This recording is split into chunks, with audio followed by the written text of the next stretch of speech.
Hi అండి, welcome to Bhagyamma foods. ఈరోజు నేను చాలా వెరైటీ వంట చేస్తున్నానండి చికెన్తో. చూడండి ఎలా చేస్తానో, వీడియో స్కిప్ చేయకుండా.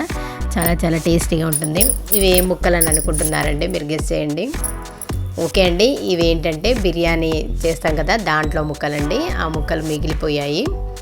ఆ ముక్కలతో కూడా నేను వంట చేసి చూపిస్తాను మీకు ఇప్పుడు. ఓకే అండి, మనం కుక్కర్ తీసుకున్నాం. దాంట్లో నూనె పోసి ఆయిల్ హీట్ అయిపోయిన తర్వాత ఉల్లిగడ్డ పచ్చిమిర్చి వేసేసానండి. ఇవి బిర్యానీ ముక్కలు. ఆ ముక్కలను దీంట్లో వేసేసాను.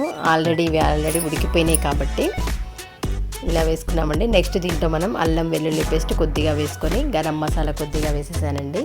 కొంచెం పసుపు వేసుకోవాలి. నెక్స్ట్ దీంట్లో రుచికి సరిపడా కారం వేసుకోవాలి. తర్వాత చికెన్ మసాలా కూడా వేస్తున్నానండి. నెక్స్ట్ దీంట్లో పెరుగు వేస్తున్నాను. పెరుగు వేయడం వల్ల చాలా చాలా టేస్టీగా ఉంటుంది. ఓకే అండి, వీటన్నిటిని బాగా కలిపేసుకోవాలి. చూసారు కదా, ఇలా అంతా కలిపేసాను. ఓకే అండి, ఇలా అంతా కలిపేసిన తర్వాత ఇప్పుడు దీంట్లో ఆల్రెడీ బాగా పండిన టమాటాలు ఉంటాయి కదా, అవి కోసి పెట్టేశాను. అవి కూడా దీంట్లో వేసుకోవాలి. నెక్స్ట్ కొత్తిమీర వేసుకోవాలండి.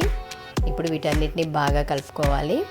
చూసారు కదా, మనం చికెన్ తెస్తే ఎలా చేస్తామో అలా ఆల్రెడీ మనకి బిర్యానీ ముక్కల్లో వాటిని ఈ విధంగా చేస్తున్నాను. ఓకే అండి, ఇప్పుడు దీంట్లో ఎసర పోసేసాను. మరీ ఎక్కువగా కాకుండా దగ్గరగా ఉండడం కోసం ఈ విధంగా చేస్తానండి. కొంచెం ఎసర పోసాను. ఇది ఆల్రెడీ ఉడికిన ముక్కలు కాబట్టి ఈజీగా ఉడికిపోతాయి. ఓకే అండి, విజిల్ తీసేస్తున్నాము. చక్కగా కూర మనకి చికెన్ కర్రీ ఎలా చేస్తామో అలా చేసేసానండి. మిగిలిపోయిన దాంతో ఫైనల్గా దీంట్లో ధనియాల పొడి కూడా వేసేసాను. అంతే అండి, ఎంతో రుచికరమైన మిగిలిన బిర్యానీ ముక్కలతో, చికెన్ ముక్కలతో ఈ విధంగా కర్రీ చేసేసాను. చాలా టేస్టీగా ఉందండి. మీరు కూడా కంపల్సరీ ట్రై చేయండి.